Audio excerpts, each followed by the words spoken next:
เศรษฐกิจพอเพียงเศรษฐกิจพอเพียงมีเป็ดมะพร้าวโอ้จะไปทำสวนแบบนี้แหละจะทำสวนแบบนี้ล่ะตัวนี้ล่ะ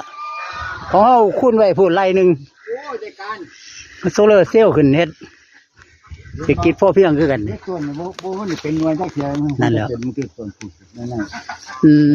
ก็มีโอ้มันสิได้หน่วยว่าโบเป็นเลยนี่บอกว่าตัวว่ายิงบางนี้ผิวมาใส่บางนี้ตามยิงเงินบางนี้บางแล้วบางนี้ผิวมาใส่บาทนี่บอกพ่วงแก้วโอ้พอได้ตัดแจ้งถิ่มเลยมันขี่ผลมันเตี้ยหน่วยมันเป็นก่อนโยนพร้อมเลยตกไอ้เลยนี่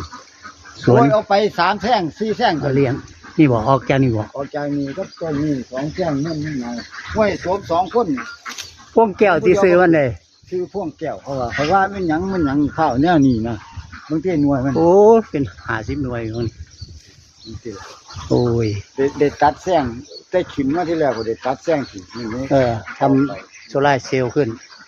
โอ้ได้การเลยเว้ยพ่วงแก้วอ่อนซ้อนนำท่านมัน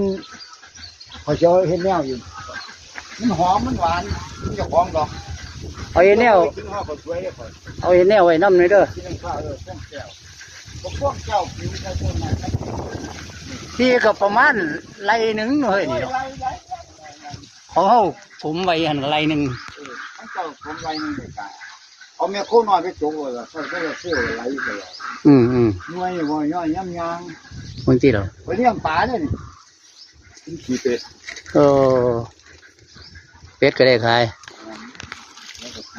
โอเควันนี้โอเค